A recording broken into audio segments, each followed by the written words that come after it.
Hi, I'm Kristin Davis, and I want to know, are you a Charlotte? Hi, everybody. Welcome back to Are You a Charlotte? Today, we have a really special episode. It is a Catching Up with Friends episode, and we're talking to the incredible Dan Futterman, who was in the episode Evolution, which is season 2, episode 11. It's a fantastic episode where he plays my would-be boyfriend, Stephan, who is very in touch with his feminine side, shall we say. So the thing that I want to say about Danny, he is so brilliant as a person and an actor, but also he went on after our show to be nominated for an Oscar for writing Capote, which is an incredible film. If you haven't seen it, so good. And he's created shows and he's a showrunner and a writer now. So this is a really fun conversation. Please enjoy listening.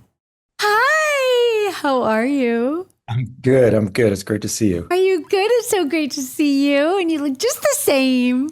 Oh, yeah, we look just the same. That's right. Let's just go with that.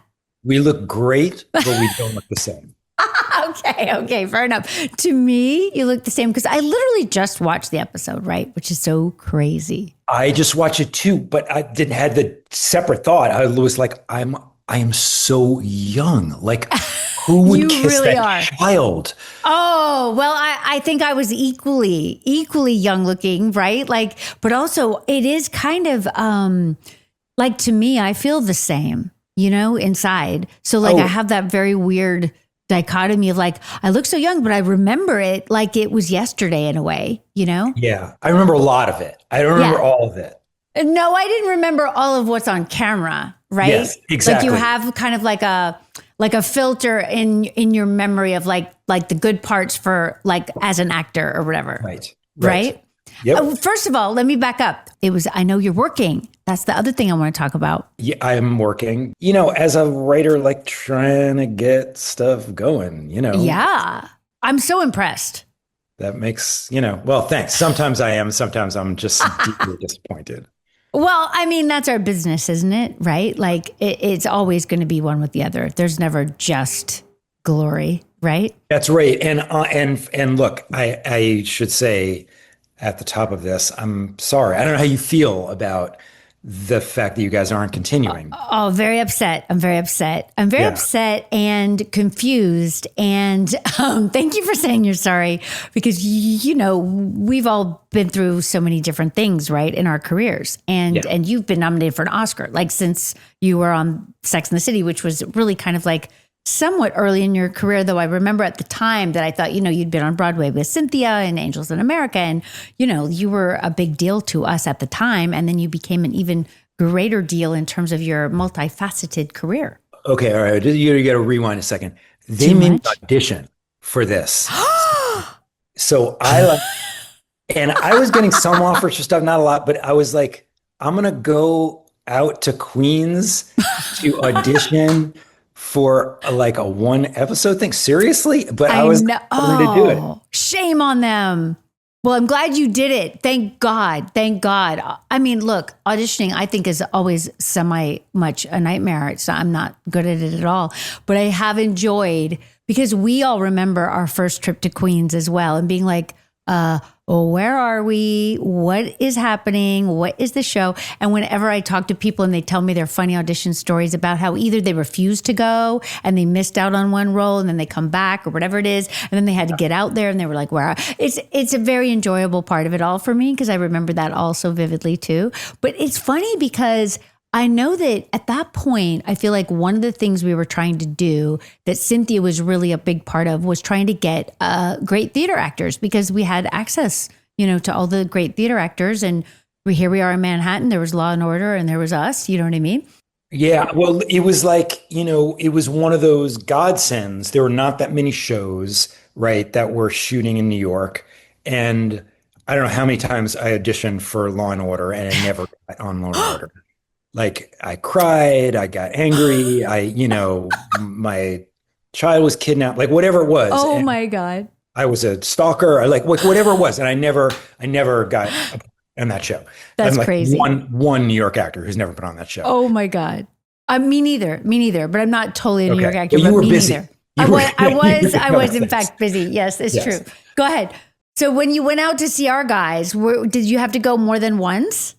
No, I went out Okay. once, and it was basically like, I mean, everybody was very nice. It was what I remember was, I think Cindy Shupak was there, probably Pam Thomas, who directed the Right. episode, and I think maybe Jenny Bex, but I'm not sure. Well, I those are all the people that we collectively were crushing on you. So that makes sense. But I just had Cindy on and she was like, oh, Futterman. And I was like, Futterman? Like we just had a whole yeah. moment.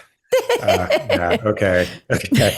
But it was like a semi-humiliating audition where they basically like get up on a chair and be scared about, No. like that was what I did that in Wow. the audition. Wow. Yes, you certainly did. You certainly did. I mean, the thing, I love so many things about your part and that episode. And we did discuss with Cindy like what holds up, what doesn't hold up. Do you remember at the time everyone was saying the word metrosexual as though it was like a thing? And now it's gone. I think that's okay. Like, Right. what's wrong with that? Totally. I don't know. I don't know. I mean, that was what Cindy and I were talking about too. Like what, because there were things I remembered about it. And then there were things I didn't, right? Of course, which is always true. And at the end, I love the voiceover. I mean, we'll refresh our viewers' memory or our listeners, whichever we want to call them. Danny is in Evolution, which is in season 2 towards the end. And the thing that I remember it most for, other than the fact that you were amazing and I was so excited to have you, was that this is really literally Charlotte's first kind of positive type sex scene. Oh, interesting. Okay. Yeah. Okay. I'd had these other sex scenes where it's kind of like a joke or something's going horribly wrong, right? And I'm in the scene just trying to get out of the scene as an actor. You know what I'm trying to say? I'm mortified and or uncomfortable, as is Charlotte, right? And you remember, because Pam came from commercials, that I don't know how much you were part of this because we didn't have the intimacy coordinators, but she had a whole plan for how to film the scene. And she and I talked at length about it. And she was going to, she had the track above us, I think, Yeah. and it was very cool and beautiful. And this is the first time Charlotte's ever had a beautiful sex scene that she's enjoying. And yet it wasn't enough. I know, which I'm really sorry about. But I do love the final. I mean, this is like somewhat the stupidity of Charlotte, right? And I really shouldn't say stupidity of Charlotte because that will be the clickbait of this talk. But she had some weird. Her vision was, extremely elevated at this point in time, right? And you had to check so many boxes. I mean, it was elaborate, which I do think is something that women and probably men can relate to, right? But I do love the final voiceover, which I had forgotten about, which says, Charlotte realized that she was not in touch with her male side enough to be involved with someone who was so in touch with their female side, something to that effect, which I thought was pretty clever and accurate. Charlotte is not particularly evolved in terms of her masculine side, right? Yeah. So, all right. I'm gonna. This is very deeply personal, but I'm going to disclose I it. So, can't wait. this scene on the bed before Stephan and Charlotte have sex, and you sit up and you're Right. like, "Are you gay?" So early in my relationship, and I had just started dating Anya, my wife. Right. I cannot tell you how many times she said that to me. And she said exactly, and she said, "If you are gay, just tell me now." Because we're like falling in love, and this continued once we got married, like Unbelievable. and part of it was, I mean, not part of it, but like a lot of it was, I'd been in Angels in America. Right. I've been on this show. Right. That winter, Anya and I went to Sundance where I was in a movie called Urbania. Oh, yeah. I played a gay man who's like searching for the guy who killed his lover, Right. Sometime after that, I did like a 4-episode thing on Will and Grace called Factilian, where they're like Will and Jack are teaching Jack's cousin, I think it was, how to be properly gay. Wow. So like there was and I think that the last thing was I had this quilt that like at some I was like, I need a blanket for my bed. Like, so I'm walking through the street fair and I'm like, this is, this is a nice blanket. I'll just buy this blanket. And it was like, let's just say it had some pink in it.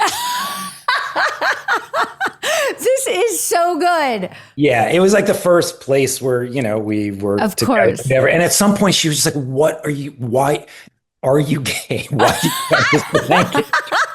I love it. First of all, I didn't realize that you played that many characters, and that is so fascinating. And what do you think about it now when you look back on it, being a straight actor playing those characters? Well, like I probably wouldn't have gotten to, if it was Yeah. now, I might not have gotten to play all those roles. And so I don't know. I don't know that I totally believe that. I see plays all the time where I'm like, I know that guy's straight and he's playing a gay part or what, Right. women. So maybe that's not true. Yeah, it's unclear right now, I think. Yeah, there might have been more of an issue with it. But like I don't know. I just felt I don't know. I felt comfortable playing whatever. Which is Like I didn't have amazing. any judgment, any thought about it. And Right. the characters are all different from one another too. Right. Very much. Very, very, very different. I mean, I didn't realize. I guess I hadn't, at the time, I don't think I really would have categorized like, oh, that guy played a gay guy. Like, who cared? Do you know what I mean? Like, obviously, you would want to be in Angels in America. Who wouldn't want to be in like one of the most brilliant and important, plays about something so important in our lives, right? Oh God, yeah. And also I was in the second cast. I replaced Joe Mantello. Right. That second cast was amazing. Absolutely. F. Murray Abraham Oh my God. replaced Ron Liebman, right? Stephen Spinella hung around for a while, which Who's was incredible. Cynthia Nixon Yes. replaced Marcia Gay Harden. Like, Unbelievable. I know. and who replaced Ellen McLaughlin? Who? Cherry Jones. Oh my God, right. And Sherry's going to come on our show soon, and I can't wait. Okay, well there you go. Like Incredible. All of you. I thought she was. I mean, I sort of idolized her already, Yeah. and she hadn't done half the stuff that she's done by now. And Right. remember, she came in. She came in after I came in, and there's a scene in the hospital where Ellen McLaughlin used to get a laugh on some line, and for Cherry Jones wasn't getting the laugh. Like, who cares? Whatever. She wasn't getting a Right. laugh, and she like came to me backstage. She's like, "Why am I not getting a laugh on this line?" And I thought, I don't fucking know. I have no idea. Like, A, I'm not going to give you acting advice, Right. but B, I have no idea. But that was an incredible cast. And the truth is, I had a huge crush on Cynthia at the time. And Cynthia had a crush on you, which I No, found she out did not. later. No, she did. no, she did not. Why do you say that? Because I don't know. Because at the time she was with Danny, I know. The other Dan, right? another Danny. But she and I discussed you, and I remember this. Well, yes, I I, didn't do. see any sign because of there it. was a collective crush on you in our world. Oh, that's and very so nice. I don't we know that I just believe that, shared our like, oh, and this, and she'd be like, oh, and this. And the reason that I remember it is because she was still with Danny, the father of her children. And I thought of them at the time as like invincible and an amazing couple. And I was kind of like, oh my God, you had a crush on Danny Futterman. Oh, like I was kind of like, seemed dangerous to me, Well, she didn't betray any of it. I mean, look, she's got a good cover going on. You know what I'm saying? She can really keep it close to the vest. Yeah. But I mean, she really lobbied for you in terms of you being on the show, because at that point in time, and I have to clarify with her, she had a list of actors, really predominantly theater actors, right? Which she felt like, oh, they would be amazing on the show. And she would go in and pitch them like for Sarah's guys or my guys or her guys, obviously. And, it was always like just a really good kind of a, like reminder to our casting people and our producers that, we have this incredible group of actors that you might not think of. This is really interesting because she has never been, I guess she has never been quiet about that kind of thing. I mean, I'm very honored that I was on her list, but when we were doing that play, she was going to leave after a certain period of time. She offered to do another play. I don't remember what it was.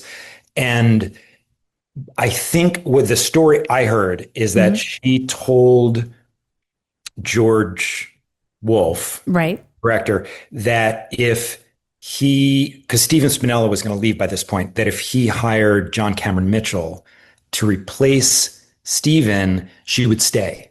Wow. Wow is right. Yeah. And I don't know why. Like sometimes directors just have this thing about actors. Yeah. I guess maybe because John was so associated with Hedwig. Hedwig, yes. Right. The play. That was it had the just time, right? Yeah. The time of Hedwig, yeah. Right. It had just been downtown at Jane Street, know, and he was, everybody who was in theater had seen that and just, right. And he just didn't want to do it. And so she left. Oh my gosh. She really has always been very much a champion. And I think rightly so, because she's been in theater, her whole life. And I think she understands the kind of sometimes forgotten about, incredible riches that are there in terms of actors. And I think for our people, I think they did understand that. But at the same time, it always helped to remind, to like pitch like, hey, what about this person? Yeah. So when you came, the reason that it came up, and thank God you had already met Anya, because I would have just been like, but I had to behave myself, which is good, because then you can just put it in the work. You know what I'm saying? And when I see us on screen, one of the things that I think about, and it's hard to separate myself from Charlotte at this point, obviously, but I'm just so comfortable with you. Which is so nice. We were good together. We were really, I felt the same way about those scenes. I was like, that is a really good, first of all, it's a great storyline. And Cindy is a great writer and really funny. But it's also, every one of the stories in that there's nothing that's in there that's just to be funny. They're all story. And they are an hour thing. And I think there was like a real comfort in our thing, and you were so kind of tortured about it and trying to figure it out and like bringing your friends in to try to figure this out and wanting it to work, but it just doesn't sit well with you. But it's I had a ball doing it, and I'm sad you guys aren't continuing, because I was going to use this opportunity to pitch myself to again. That would have been amazing. Where I, cater it or something. But my God, fantastic opportunity missed. The thing that's funny about it all, and I feel comfortable talking to you about it, but it's been very, very weird. The whole trying to come back with this different but similar show, right? Like different show, which we were very clear about. It's a different show, you guys, same characters, which I really think I was naive about how weird that was for people. You know what I'm saying? For our fans, right? Like it's kind of asking a lot of fans, I guess. I guess I'm still trying to figure this out. But I did just this morning, Cynthia sent me a podcast from people on the New York Times. Like at this point, I'm looking for any understanding of what we were trying to do. You know what I mean? What did the podcast say? The podcast said this incredible woman was on. I should find her name because I literally was listening to it in the car on the way here. It said that it might sound crazy what I'm going to say. She is, I believe she's in her early 50s or maybe 49. So she's slightly younger than us, but on the precipice, like middle age, right? She basically said it's a documentary of middle age. I know. Wow. I was like, I feel so seen. You know what I'm saying? I feel so seen. And she said one of the amazing things about it for herself, it was that she had watched it when she was younger. She had a lot of really profound and in-depth things to say about the first show and what it meant to women and how unusual it was to see 4 strong women, leading a show, which I think people forget about, right? That this was kind of unheard of, right? Right. And thank God we got to do it. And that she used it kind of as a model of like who she wanted to be and how she wanted to be. And this is a writer in New York. So of course it would be very much in her wheelhouse or whatever. And then she said that what the HBO Max app would do is when she would watch And Just Like That, when it was over, it would go into whatever episode of Sex and the City she had last been watching. So she would see our older selves and then it would bleed into our younger selves. And she said she might cry talking about it. And I might cry talking about it because it's so, it's like the kind of, profoundness of the time spent, and us being on camera, when we were so young, obviously. I mean, not that young, but compared to now young. And now, and like for us, it was this thing where we knew, okay, people are going to have a lot of thoughts and feelings about it, but we didn't really understand the depth of confusion and or I guess struggle about us aging and trying to talk about the things that you talk about and deal with in your 50s. It's like a lot. People have like some super strong feelings about it.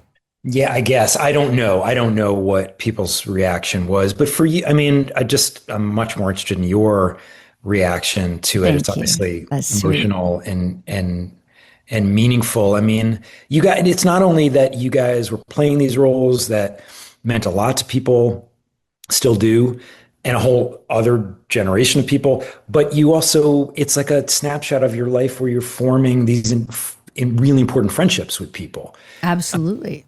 Right? I mean, I was fairly early. It was second season, right? So Right.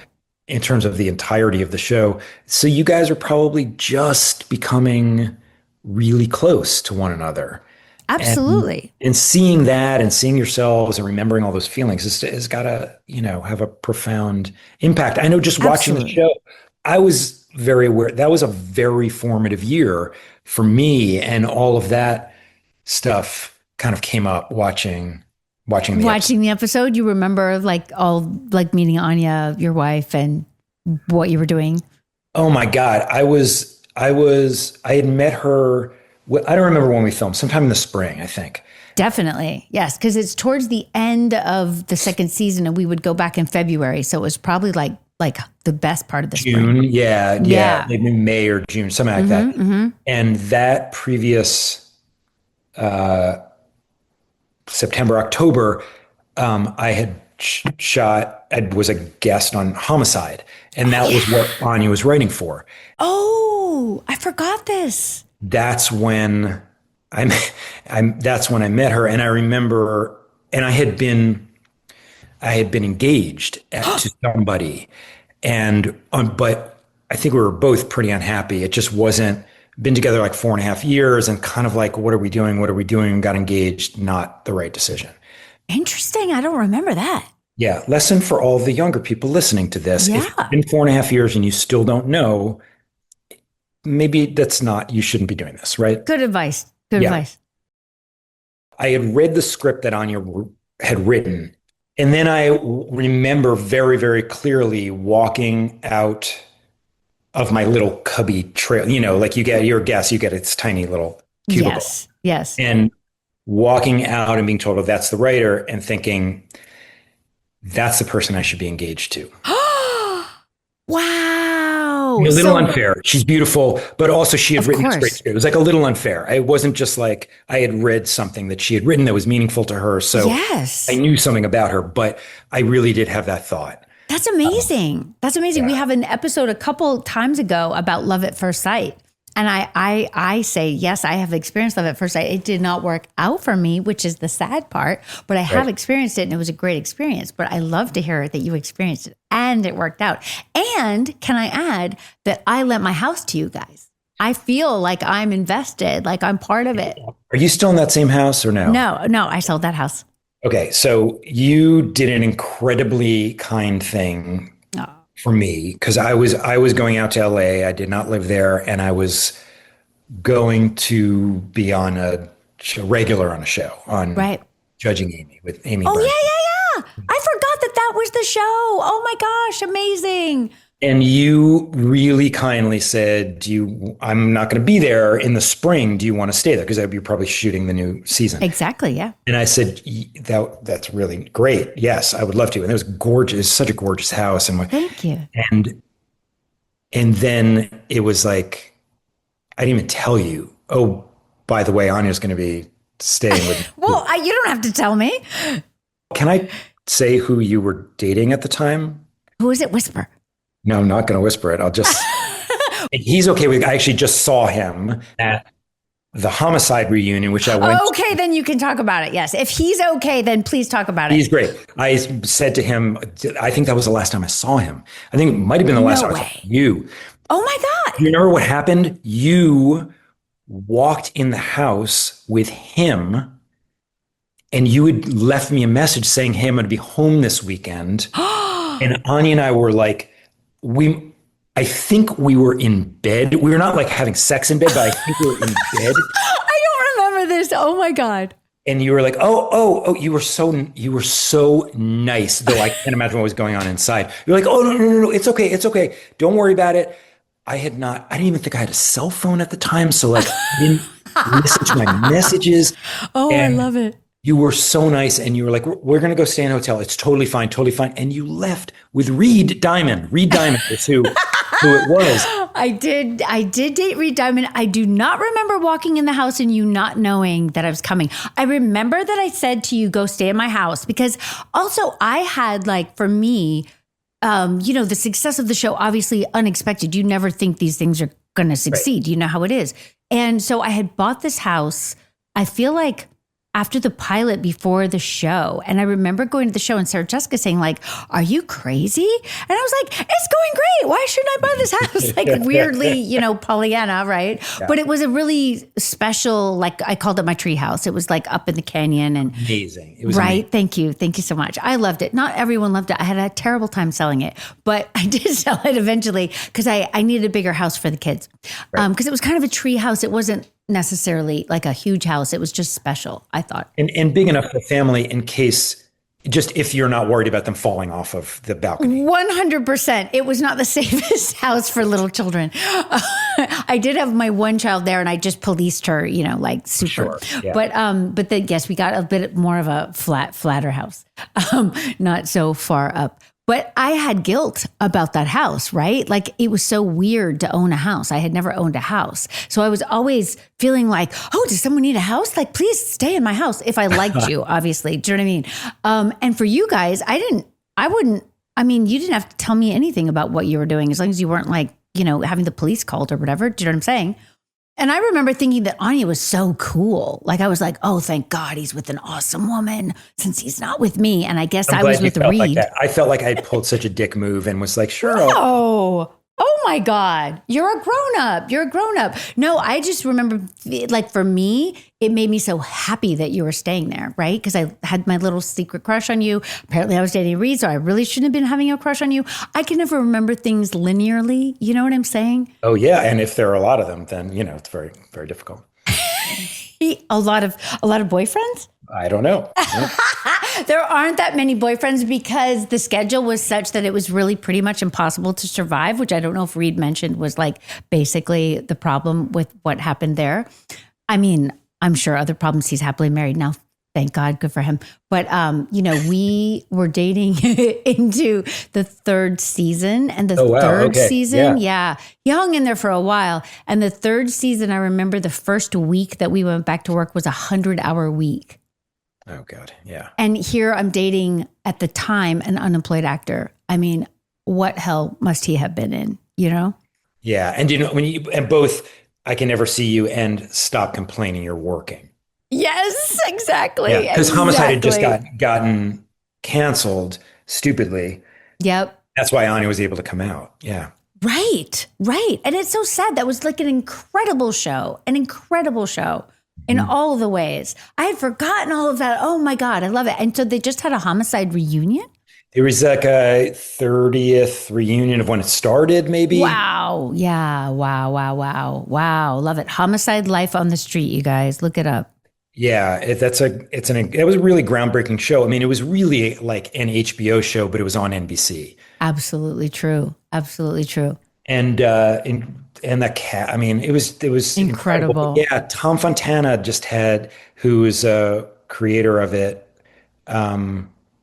just has kind of amassed this enormous family. He and Barry Levinson, and so I'm a part of it because of Anya. Nice. But I was in a one episode. So right. Yeah, and that's where I saw Reed there, and it was really nice to see him and connect. And I apologized to him, and he said, "No, I don't care. As I never would have been able to stay in the Hermitage if I was Pam. Wow. So I can't remember. I can't remember any of this. Isn't that funny? yeah. It's funny because like when I'm rewatching, because I had never seen the episodes before, I've been rewatching for the podcast, and I have such vivid memories of some of it. And then some of it, like I didn't remember. I knew intellectually that there was something that went wrong with our relationship on screen, right? But mostly what I remember is that we were so excited to get you. And I remember talking to Cynthia about you. And then I remember this sex scene because I had so many fears and then ended up really enjoying it because you, of course, are a respectful and lovely co-star. And were very much, in it with me in a way where it was like easy. You know what I mean? It wasn't hard. It was really comfortable. I mean, and I really I had no idea that you had talked through it with Pam, which is great. I say Pam as if I know her. She directed that. I thought she was terrific. Me too. And she made it really comfortable. It was kind of quick. Yeah. Even though I didn't remember all of the positions. I just was like, I know. I had one memory of it, and then I was like, oh my God, we must have filmed for a while. I know, it was a lot. Remember that, but I feel like she was like, here, sit up. And she got like one shot and said, okay, do this. Yeah. And it was really quick. And she had it planned out. Yeah. And you seemed really comfortable, which made me feel comfortable. Because it's, I have, as a guy, you're supposed to feel comfortable.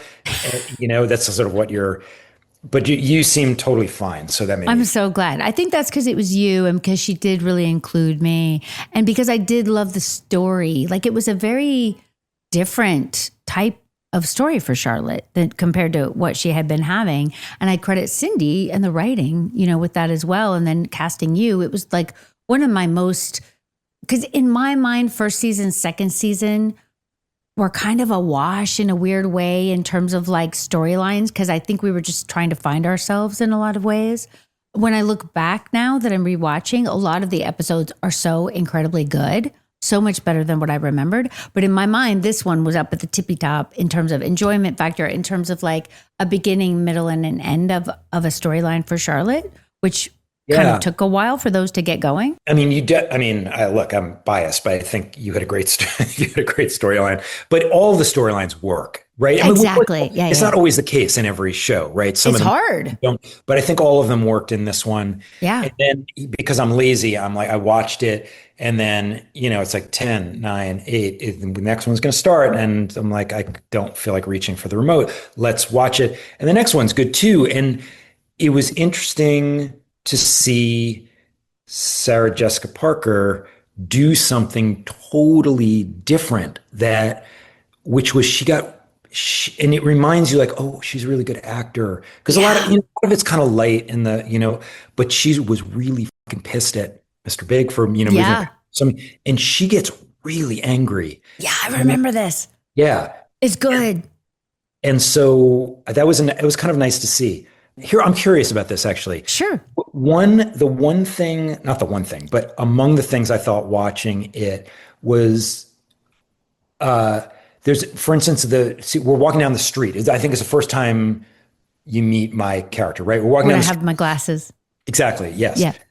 And the hailing cab, right? Hail the cab. Oh, I know. Right. I know what you're going to say. And there's a lot of silence. There's like, and the lines weren't written. And I'm curious if later on, I thought, I'm not going to I just can imagine what I was thinking. I'm not going to ad lib. This is a funny script. I'm not going to f it up. Like, there's a lot of it's one take because it's just us. Which I love so much. I'm not going to f this up. So I'm not going to ad lib because maybe they might not want it but it's a lot.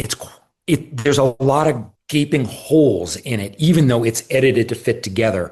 Right. You guys ad lib later on, or that just wasn't? We were not allowed to ad lib because one time they let us, and then they just lost control. Yeah.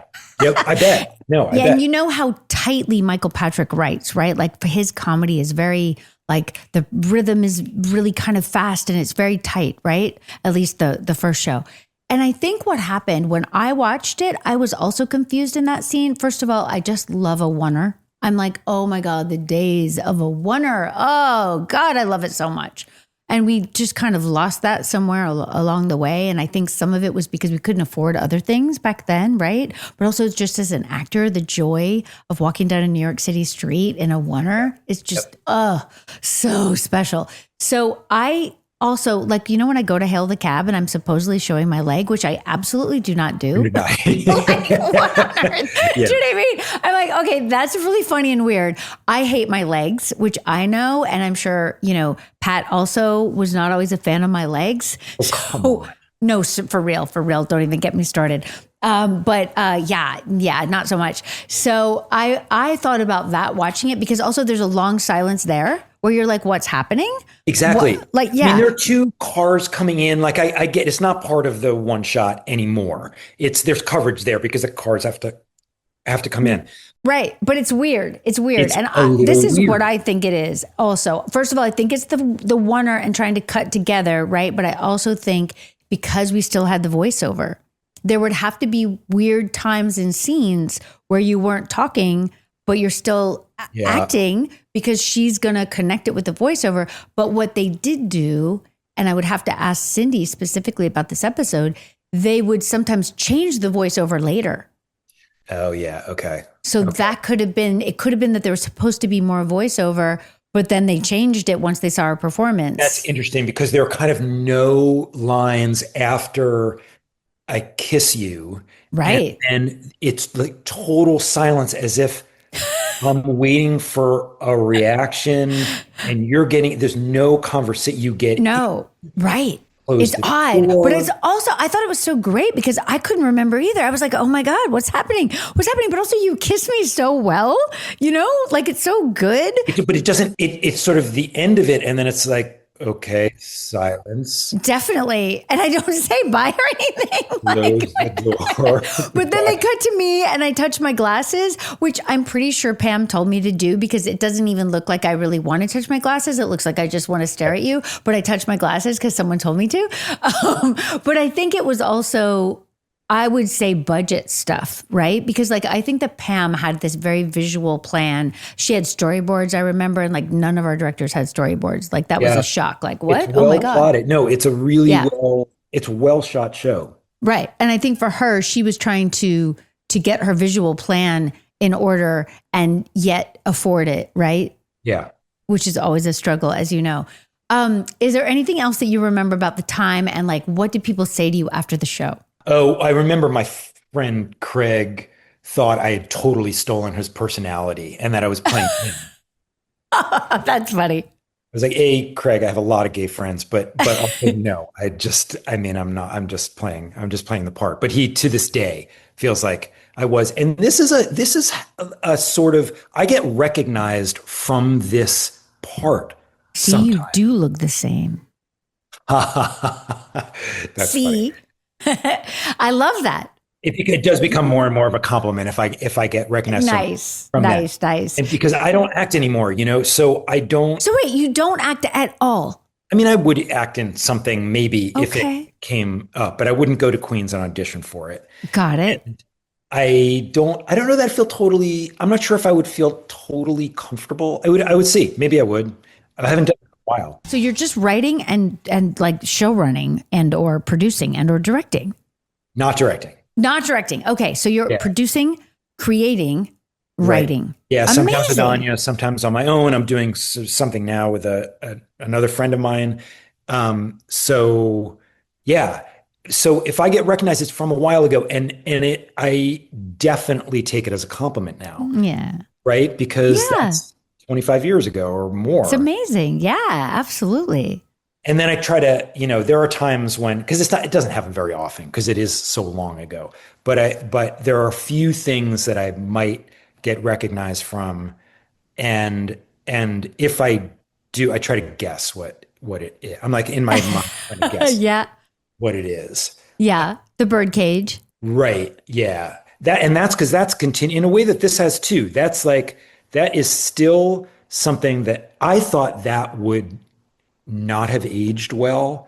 Yeah. If I could have predicted 15 years ago. Yeah. Would this, you know, given sort of changing cultural environment, would that have aged poorly? I would think yes, but not at all. Interesting. Not at all. I love it. And same with the first Sex and the City. I mean, I don't think that has aged very well. Better than one would have thought. When I got asked, my agent just sent me an email. They asked if you want to do this? Do you want to do it?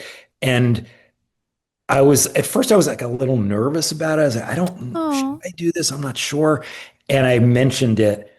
My daughters who are 25 and 19, 24 oh and my 19. God. Wow. I said, they happened to be around and I was like, should I do this? And they were like, absolutely, you have to do this Yay. because they are fans of the show. Oh, This it really has amazing. continued in a way that you would think these things would not. I mean, yeah, no, it's incredible. And we feel so like just incredibly grateful and lucky. It's just luck really that we happen to be there at the right time and get the chance to do what we wanted to do, and that it connected because you never know if anything is going to connect.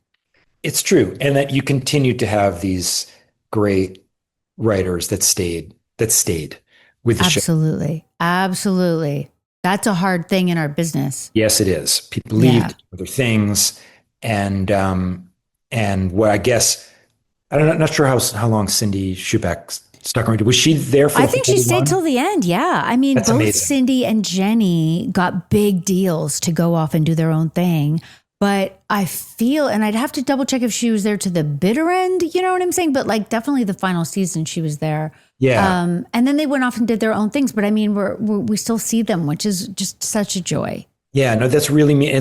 Really helps the show stay together. And then, all you guys wanted to continue to do it. I'm sure there were conversations at some point. Should we keep doing it? Should we not? They probably had some of you for 5 years or something. And then I mean, they had me for 7. I don't ever like to talk about anyone else. I had like a standard pilot deal, right? And I would have kept going. But because Sarah and Sin had both had babies towards right before the final season, I think Sarah Jessica, especially Cynthia, is so like, oh yeah, I have a baby, it's fine. She's very like, I can do anything. But I think Sarah, because it was her first, really felt, the need to be there and, the struggle of like, am I a good enough mom if I'm at work? It's a hard thing, obviously, to navigate. And so she, I think also very similar to now and just like that, Michael and Sarah are very much a partnership. They work very well together, very closely together. They respect each other creatively. And at the time, I feel like both of them felt when the first show ended, Sex and the City, so that would have been 2004, they felt like it's so hard to make a weekly show and keep it good. Yeah. And the rest of us were like, why not? Don't end, like I just remember panic, just absolute panic. But I do think, I mean, you've made shows yourselves. Like it's grueling for the writers. It can be. I've only written, shorter shows. You guys were doing, I didn't realize the second season was 18 episodes. I know. I think the third season might be 21 or something. Or it was a lot. I've never done something like that. It was more like 10. Right. Well, that's how it is nowadays. 10 is like normal or whatever. Right. That's very, very different. So you plan in advance, you write in advance. Most of it's written in advance. Well, at least the things that I've done tend to have been. So, because that ends up being less expensive, because you can plan it all out and what are you shooting together? All this. Yeah. But I mean, you guys hit something. I guess it's lucky. I guess it's just, you guys are all so talented and you worked well together and you had great writing and you got a bunch of great directors who kept coming back, right? Yeah, so important. Yeah. So important. I assume your crew hung around because... Oh, yeah. You know what? Also, I'm so silly. Like, I don't know, lately, I think because I didn't realize that we were going to end and just like that. So I'm still processing and like so Pollyanna that I thought we would just keep going. But like when we came back, I thought we would have the same crew. But we couldn't. We couldn't get the same crew because they had all moved on to bigger things. Or retired. Or retired. Absolutely. Absolutely correct. I mean, we did get some, like we got our set people back but like Jeremy, who had been our, I guess he was like our overall designer of everything. He went on to do the Olympics.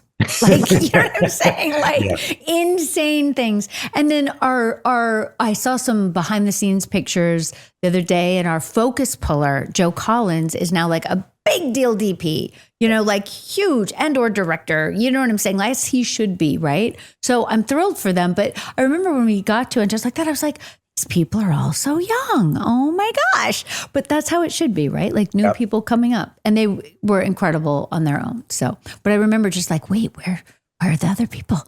Yeah. Yeah. I mean, probably you're looking for that sense of security too. Yeah.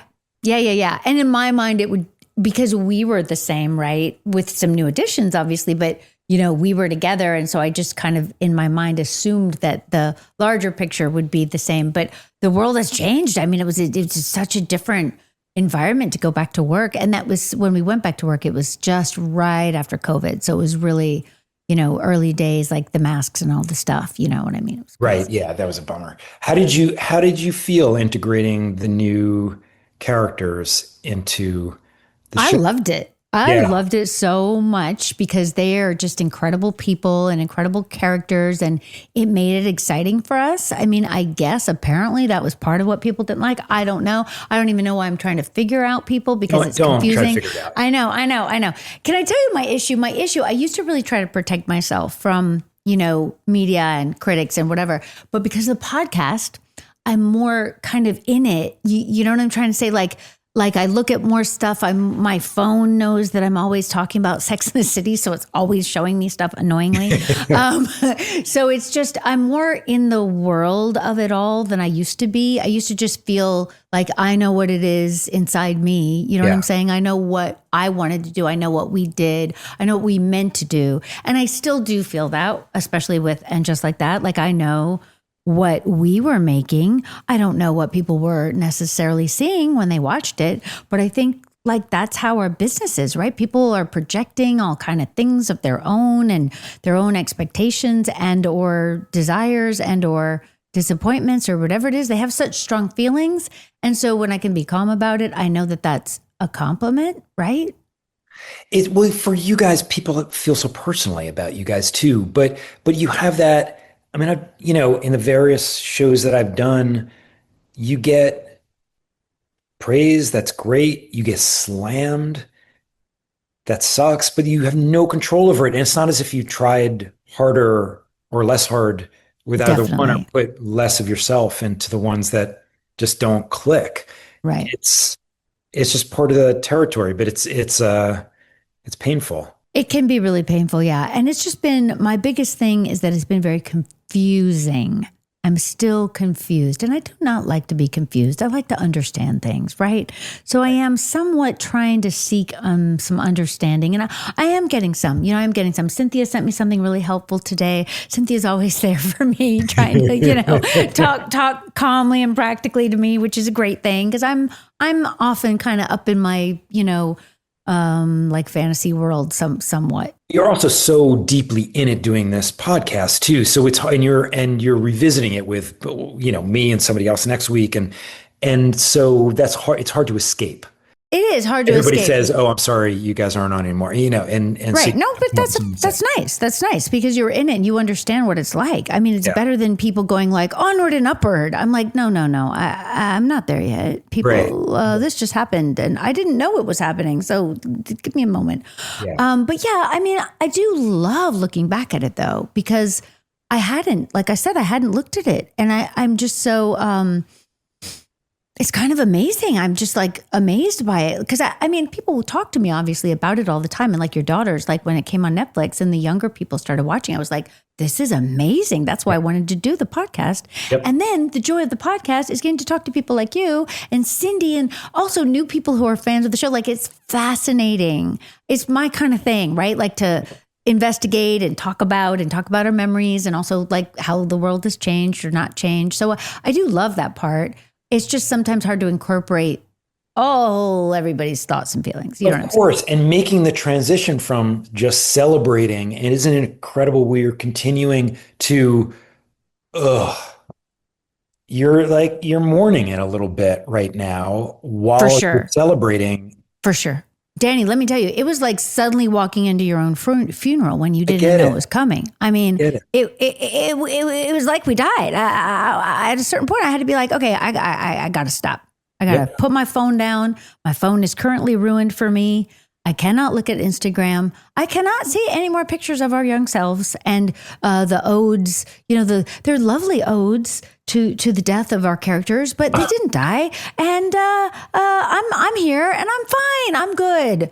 You know what I mean? Yeah, but sad. Like, that's okay. It is sad. It is sad, but I'm not dead. This is, where I'm at right now. Of course. You know what the joy is? Sarah and Cynthia and I had dinner, I think last week in New York, and all the time, ever since we started 1997 or whatever it was, we sometimes were working and sometimes we weren't, but we're always in each other's lives. Yeah. So I need to just no one's leaving my life. That's our on-screen life. That's right. Not our real life, right? That's important. But yeah, I mean, I am, as you know, anytime a job ends, you're kind of mourning it in a way, right? Yep. But this is like our lifelong job. And in reality, it's hard to really believe that it will end because, again, I'm going to see them all and we're all going to, do stuff, I'm sure, whatever. And play other roles, right? Right. I mean, that hasn't happened yet, but I really look forward to it. You know what I mean? And yes. And I was curious to ask you this. Tell me. Obviously, it's an incredible blessing to have this and have it last for so long. I also would imagine that you and others have felt like, there were opportunities you didn't get to do because people associated you quite closely with these roles. I mean, for sure. Yeah. I mean, I don't even know what they are. You know what I mean? I don't even think they come to you, right? Like they just, you're kind of like your energy in the business is kind of sucked up by this. Right. You know what I mean? Right. But you know what? It's like, what are you going to do about that? There's really nothing to do. There's nothing you can do about it. But I think right? what I'm saying is that maybe you'll be sprung from that a little bit. I mean, let's hope so, because God knows we have a very big profile. Yeah. Let's put that to use for something else. You know what I mean? Because no one can stop talking about us, which is interesting. Very interesting. Yeah. Yeah. But you got a lot of years of acting. I hope so, because I love it. Yes. And so, just it brings new opportunities as well. I mean, yeah, I'm slightly getting there, I think also because we started working on, and just like that right after COVID, right? So it had been like a year plus of no one being able to do anything, which made it even more exciting to get to go back to these much loved characters that we get to do together, right? But it is hard to remember back before when you'd get this job, you'd get that job. You know what I mean? Like that kind of, it's almost like a journeyman thinking, I look forward to that. I'm ready for that. Yeah. We'll see. I mean, sometimes they send you things to develop and I'm like, I will try to develop things, but we all know that's very hard. Yes, it is. Yes, it is. Very hard, as you know. But yeah, it's all, our business is crazy, as you know, and we're just lucky to still be in it. Yep. Danny, you're incredible. You're incredible yourself. Oh, I'm so glad that you could come on. Thank you for the actor pep talk. I needed it.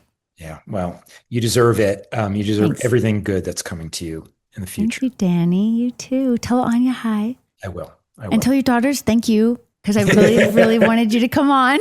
I will. Made me very happy. Thank you. Nice to see you over Zoom. Good to see you too. Mwah!